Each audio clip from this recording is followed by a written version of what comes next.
Hey everybody, CW here, Card Wolf, because I'm always on the hunt for great cards. Today, however, I will be hunting through some comics. I am responding to a VR challenge from Cole's Comic Claims and Bearded Comic Bro. They issued a challenge to show 10 covers from some of your favorite independent comic books. So no Marvel, no DC, and no Image. Had to be independent comic publishers. I was really excited when they announced that because I don't talk about it very much, but I'm a huge nerd for independent comics. I've collected self-published and independent comics for a very long time, and I've always really loved that side of comic book fandom and collecting, and I am kind of a fanboy for some of these that I'm going to show today. So you will definitely see me geek out about some of these comics today. I also want to let people know who are here for the card content that I will be back obviously with card content throughout the rest of the week, but I really wanted to, I've been really excited to do this, and I've been searching through my collection for the past week or so ever since the VR was issued. If you are here for the cards and you're not interested in seeing a bunch of independent comics, many of which I think most people will not have heard of, that is 100% fine. And you know, I do not want anybody to sit through content that they're not interested in. So if you just, you know, want to hit the like button and then go watch something that's more interesting to you, and that is 100% fine. I'm giving you an out on today's episode. I realize indie comics aren't for everybody. So, you know, just hit the like button and you know, go watch something that's more interesting. I never want my content to feel like a chore to anybody, so please feel free to do that if this doesn't sound like it's going to be fun for you. I love these comics, and I think they're really good. And if you're at all interested in learning about some comics that, you know, you've probably never heard of before, you know, absolutely stay tuned. I think this will be a lot of fun for me, certainly, and I hope that fun and excitement translates through the video to you as well. So again, the VR that Cole and Bearded issued, no Image, no DC, and no Marvel, which is great. Most of the comics that I will show today are black and white comics. They may have color covers, but for most of them, the interior will be black and white. And that's just how a lot of independent comics are. A lot of self-published comics are like that because it's so much more affordable to publish black and white than to publish interior color pages, which is very expensive. And so most of these companies or individuals who made these comics, you know, they want to keep costs as low as they can because they're not big companies. They're not huge, you know, companies that have all the money that they possibly could want to publish whatever they want to publish. So they're very particular about how they spend their money and about the creators that they actually publish, which for me, I have always found leads to overall higher quality of stuff. You know, when you only have a very small amount of money to spend on publishing comics, and you have to be very careful about what you publish, you're only going to publish stuff that you really believe in and that is really pretty high quality. And I've often found that to be true of the independent publishers that I've experienced over the years. So most of the VRs that I've seen, most of the responses rather to the VRs that I've seen, including Cole's and some of the other ones, have been focused on current independent comic books, which is great because it's allowed me to learn a lot about the current scene in independent comics and some stuff that I didn't know about. So that's been awesome. But I wanted to do something a little bit different. You know, I always have sort of a slant on my channel for vintage cards. I open a lot of modern, but I also, you know, you can tell I love vintage. And so I wanted to do more vintage independent comic books. So these are comics that are independent comics that you can still, you know, find, you know, today, usually in their collected format. Single issues might be tough to get, but the collected formats are very widely available for many of these. And so these are comics. I didn't want to go all the way back to the 70s and like R. Crumb and stuff like that because it's a little harder to find that stuff. So these are comics that are primarily from the 80s and 90s. There are some more recent stuff from the 2000s in here, but it's mostly from the 80s and 90s. So this is stuff that you know, I've known about for years and have loved for a long time, and I hope that you guys will be interested in them too. So let me just get started. This one is one that you've seen before. I pulled this out of the big comic box that I've been opening on the channel over the last month or two. And this is a comic called Elementals. It was released by Comico in the 1980s, and the creator on this was a guy named Bill Willingham, who's a really good illustrator and a really good storyteller. Though this is, and you can see it's a wraparound cover, I showed this, I don't think it was the last episode of that big vintage box, but I think it might have been the one before that.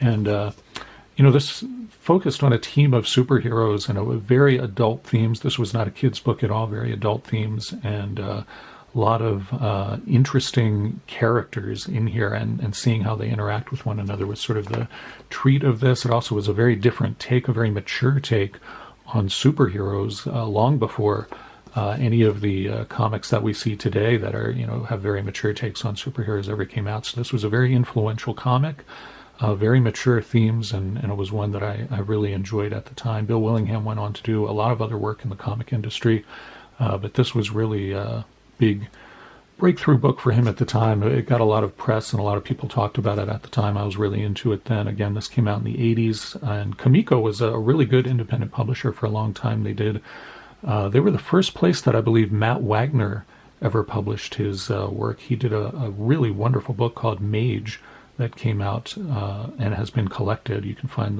the collected trade paperback of that. So really fantastic. If you've never read Mage by Matt Wagner, that's another one to look for. They also did a comic called My the Psychic Girl, which was really good. I could go on. But anyway, Elementals, love this cover because it's an homage to Abbey Road, the Beatles album, and so I had to show this one again. So you guys have seen that. I'll go ahead and put that to the side for now. Also out of that comic box, you guys saw me show some Spider-Woman covers that had beautiful art by Alex Maleev, and the writing was by Brian Bendis. And so those guys, after they finished their run on that Spider-Woman miniseries, decided to do their own comic. And this is a more recent comic. This came out in the 2000s, and it's called Scarlet.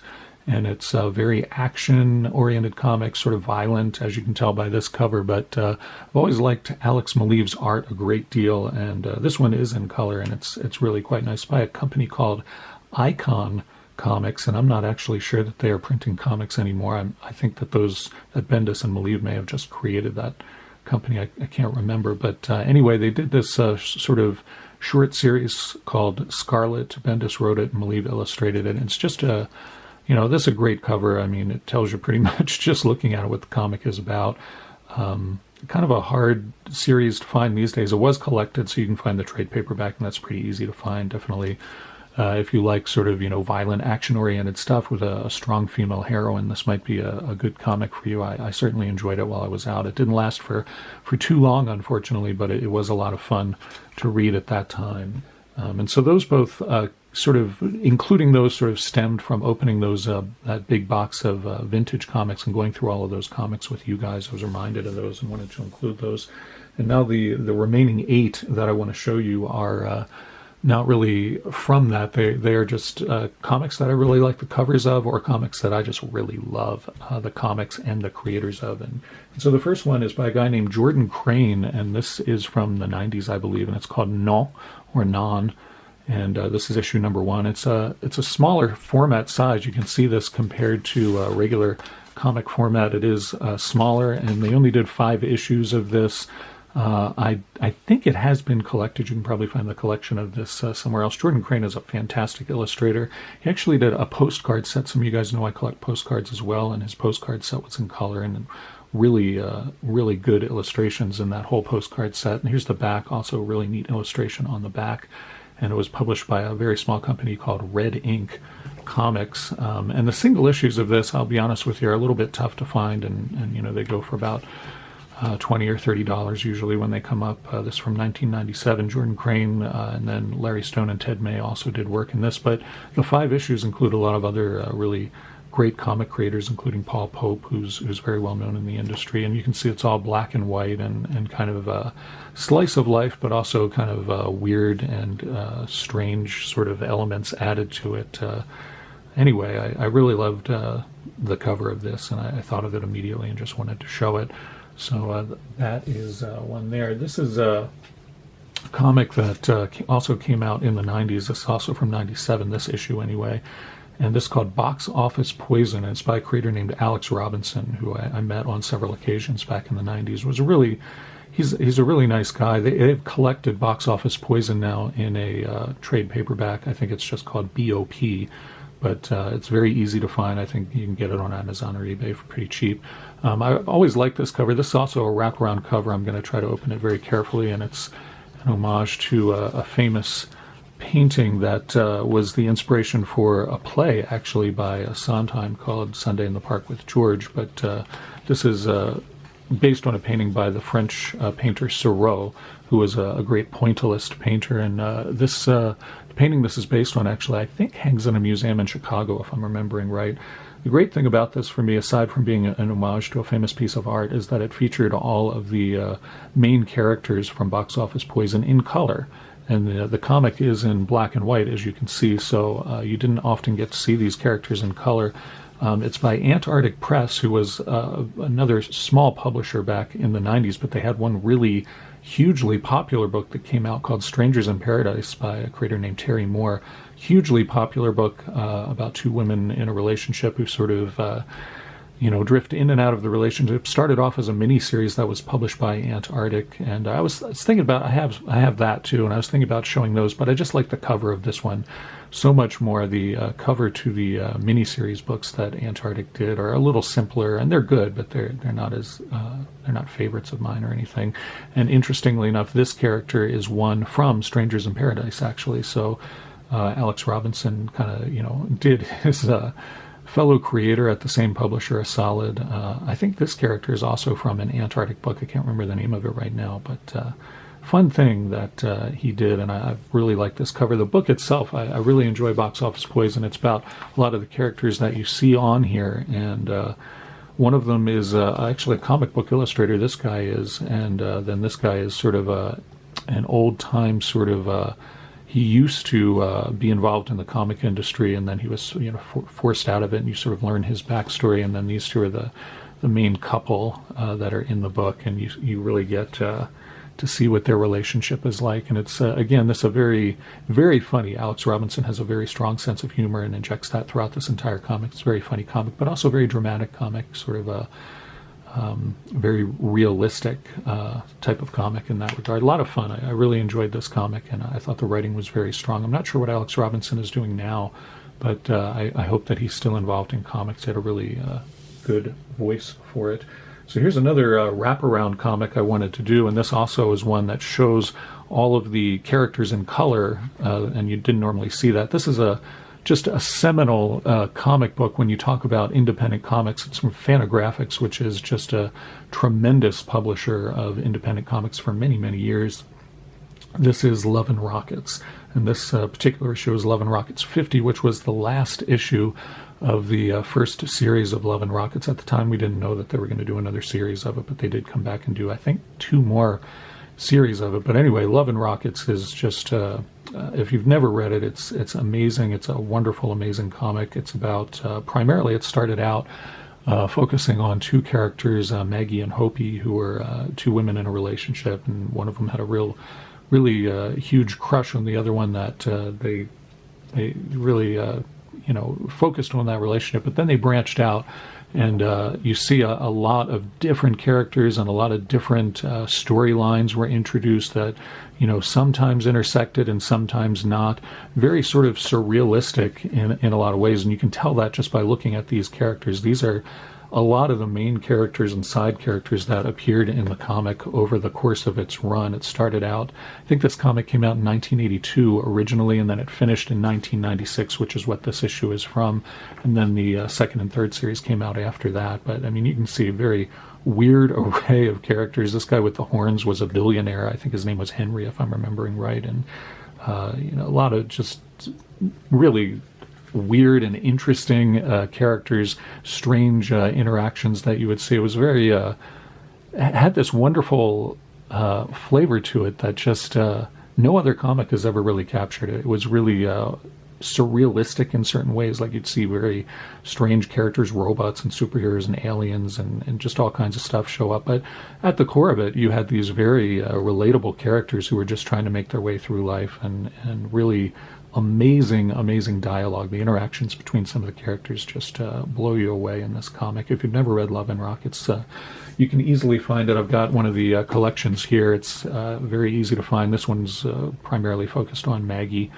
But it just a wonderful comic. It has a lot of different characters and things in here. It's really not just about Maggie by any means, but it's called Maggie the Mechanic. But anyway, really worth looking at. Most public libraries in larger cities will have these, so you can easily look at them for free there and see if it's something that you want to talk about or invest in or read more of or what have you. So anyway, Love and Rockets, fantastic comic. Can't say enough good things about that. Another comic, an independent comic that I really love, it's not in print anymore. It's by Adrian Tomine, and it's called Optic Nerve. Black and white interiors for this. It was by Drawn and Quarterly, another fantastic independent comic publisher for many, many years. They have put out so many great books. Optic Nerve was originally a little mini comic that Adrian Tomine put out, and it was a very small format. It was basically like regular 8x11 paper, just folded and side stapled, and he sold it at his local stores. And it was basically, and I can show you, they did collect that in a book. This is called 32 Stories, and it's the complete mini comics. And you can see these are mostly just 1 to 4 or 5 page comics, and really wonderful. If you read anything by him, I would suggest 32 Stories. It's a really great collection. I think his mini comics are just amazing, and he followed that same format for this series with Drawn and Quarterly initially, and then he started to do longer form stories. He started to really stretch and do some very interesting longer form stories. All of these have been collected in trade paperback form. These are very interesting slice of life stories, mostly focusing on younger people in their 20s or so, and very, very realistic dialogue, and some of them are sort of comical, or they remark on certain things in a way that are kind of a little bit ironic and whatnot, but just really wonderful character development, very interesting stuff. I'm not doing it justice talking about it at all, but I can't recommend Optic Nerve. What's the best comparison that I can give it? Probably Optic Nerve reminds me of Raymond Carver short stories. If you've ever read Raymond Carver, that's what Optic Nerve reminds me a lot of. And that's a huge compliment, because Raymond Carver is one of the best short fiction writers who ever lived. Most people agree with me on that, I think, at this point.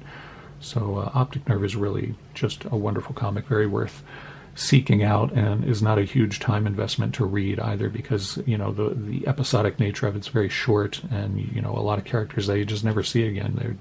Tomine was doing something about sort of just how people are, more than, I'm going to, show you this character over the course of 50 comics or something. It wasn't like Love and Rockets in that way.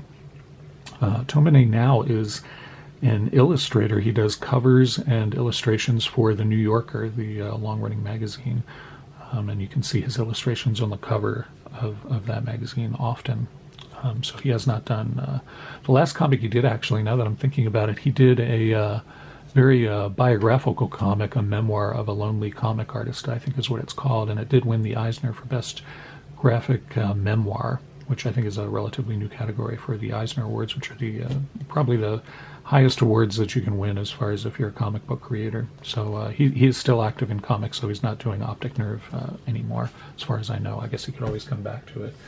So this next one is an unusual one. It's one that most people, even comic fans, probably will not heard of. It's called Bright Elegy. It was not put out in single issues. It was only ever put out in graphic novel format. It's by a creator named Leland Myrick, and I love this cover because it's so cinematic. I mean, these look like the sort of perspectives and close-ups that you would see in a movie, and this comic is really very movie-like in a lot of ways. It tells sort of an interesting and complex story about a relationship. I think, let's see what it says on the back. It does not. It says it's about love, death, and time, and that's actually pretty true. It's just a really good comic about sort of a relationship and finding your way back to someone after a long period of time, and not letting anything get in your way, and just pursuing someone because you really you feel it so deeply. And then there's also the potential for murder in the comic too, which is interesting too. It's a really unique comic. I've never read one that's quite like this, and I wish that there was more work by Leland Myrick to see, but there's really not that much that I'm aware of. And so all I can do is recommend Bright Elegy. This came out I believe this came out in the late 90s.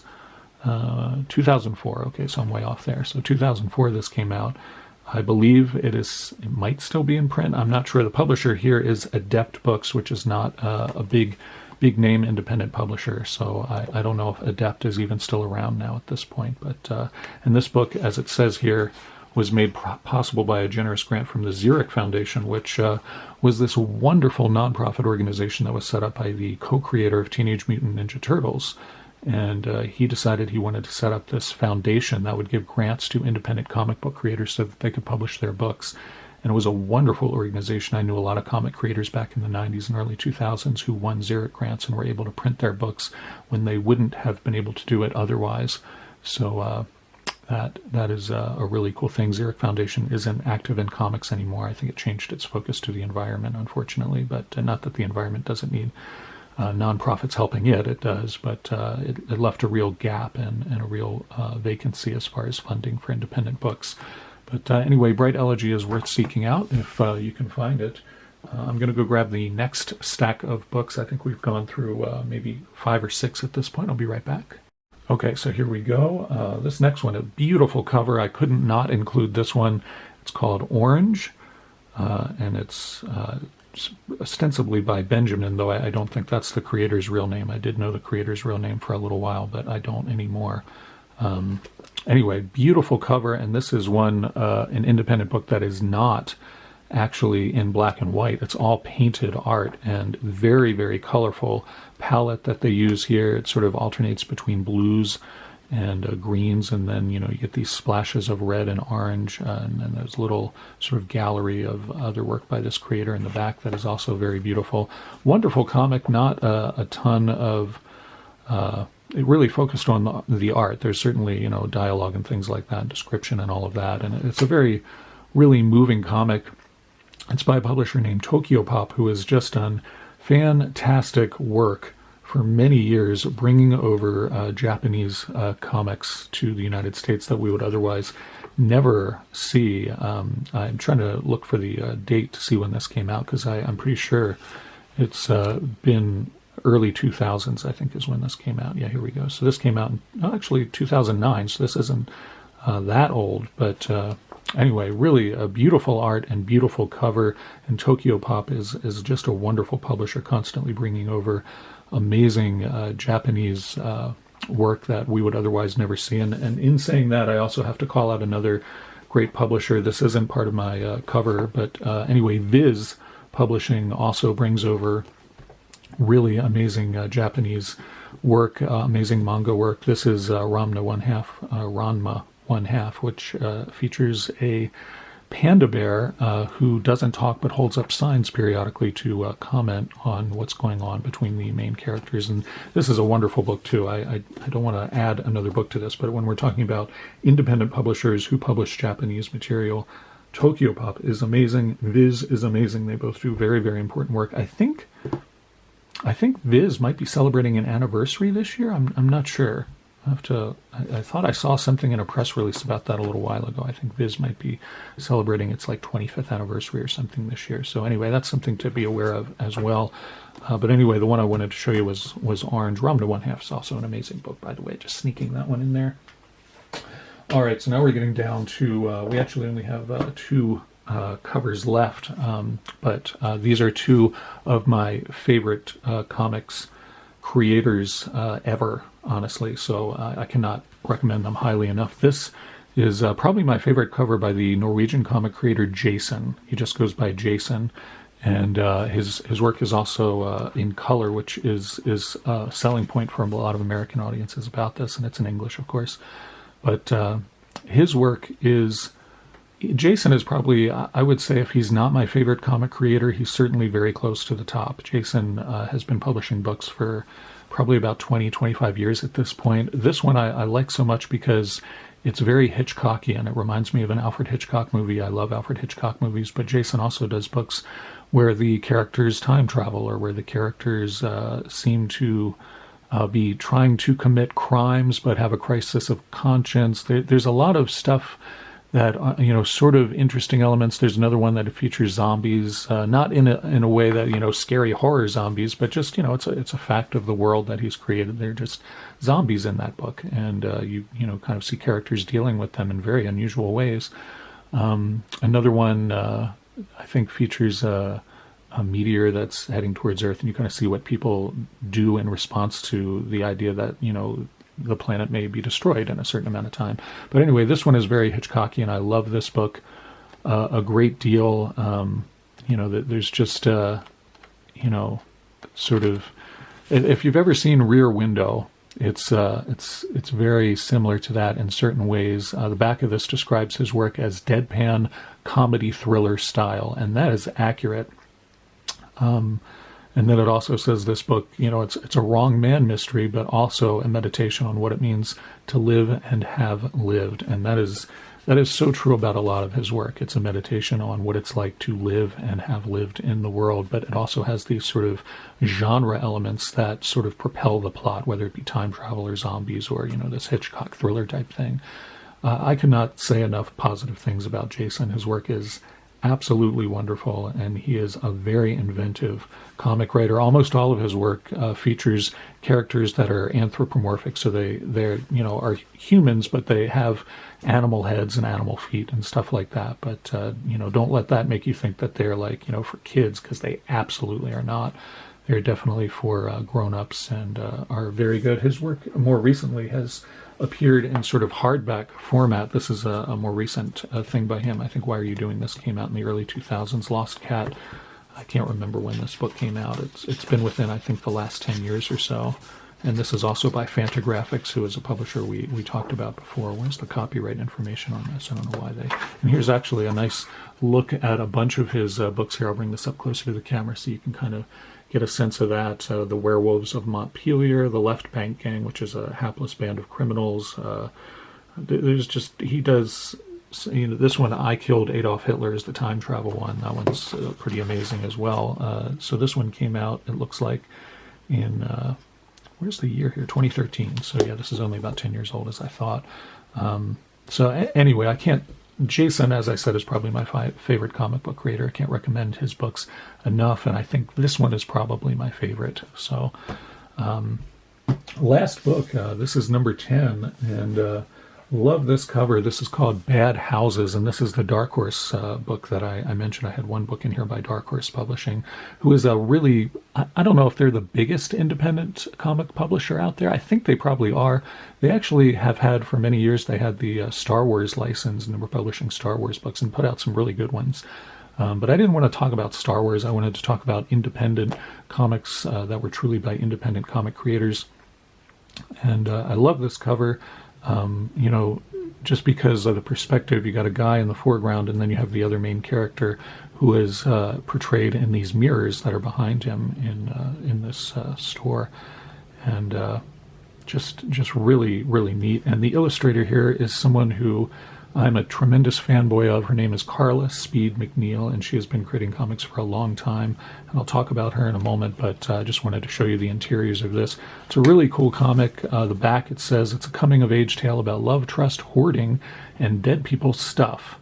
And these two teenagers cross paths at an estate sale, and they, kind of discover the secrets of their hometown. It's got a little bit of sort of a Twin Peaks vibe to it, but it's also very much about their families, and I love Twin Peaks, so I was a sucker for this. And of course, I'll buy anything that Carla Speed McNeil does. She originally started out doing a comic called Finder, which looks like this, and it's in a much larger format than a regular comic, as you can see, and it was all black and white. Her artwork is simply amazing. I've got, these are the original older issues of Finder that she self-published. Eventually Dark Horse picked this up. I'm not sure I can get one of these out of here very easily. Here, there we go. And Dark Horse eventually picked this up and reissued it. And is that signed? Yeah, that is signed, from 1996. And this is a very surreal and interesting book about the main character is a guy who finds things, pretty simply, but it's set in this very complex world that Carla built, where it's like I'm not quite sure how to describe it. It's incredibly unique. It reminds me just a little bit of Dune, but also not. It's got all of these sort of houses that are vying for certain things like Dune, and there's also a desert component, certainly, but it's also very, it's just great dialogue, great illustrations. Finder, I don't know if you can find these old, oversized issues of it anymore. Those were how she originally published it, but it was collected by Dark Horse, and you can certainly easily get it that way. I'm sure it's on Amazon and eBay. And Bad Houses is just a great book. Again, I don't want to give short shrift to Sarah Ryan, who is the writer on this book. She did a remarkable job too. Sarah Ryan's a really good creator as well, but the main event for me was Carla Speed McNeil, and the story is great. Sarah Ryan did an awesome job on the story and developing these two characters. Really just a wonderful book. I can recommend Bad Houses to pretty much anybody. It's just a very accessible, really good book. And Finder by Carla Speed McNeil it's very surreal and very strange, and might be a little bit, much for people to get into, because she does this amazing job at world building in Finder that just is super, super big, super encompassing.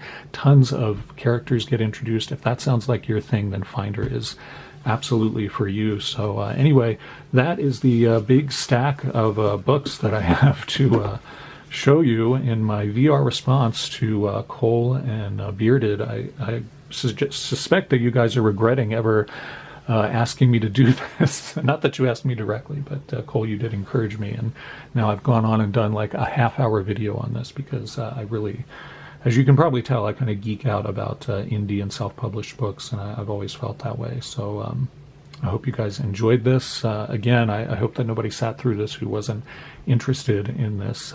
If you did, congratulations, man. I should send you some trading cards in the mail as a thank you for that. Anyway, if you have any questions about any of these books, or you want to discuss any of these books with me, I would love to do that in the comments, or you can email me. Most of you guys know my email at this point. And just wonderful to be able to do this. Cole and Bearded, thank you so much for issuing this VR and getting more people exposed to these independent comic books. It's just something that doesn't happen enough in the hobby. There's so many good books out there that are not by Marvel, DC, or Image that are amazing, amazing books. It's really hard for me just to pick 10, and I know it's been hard for a lot of the other people who have responded to this VR because there's so many great independent books out there. Thank you again for watching me geek out in a big way about these books. It's just so many books in here that I absolutely love. So I really appreciate you sticking around for that. I'll be back with some trading card content as usual tomorrow and throughout the rest of the week. So you can look forward to that. I've got some awesome stuff to open with you guys. Really good stuff that I've got on the side here that I cannot wait to get into.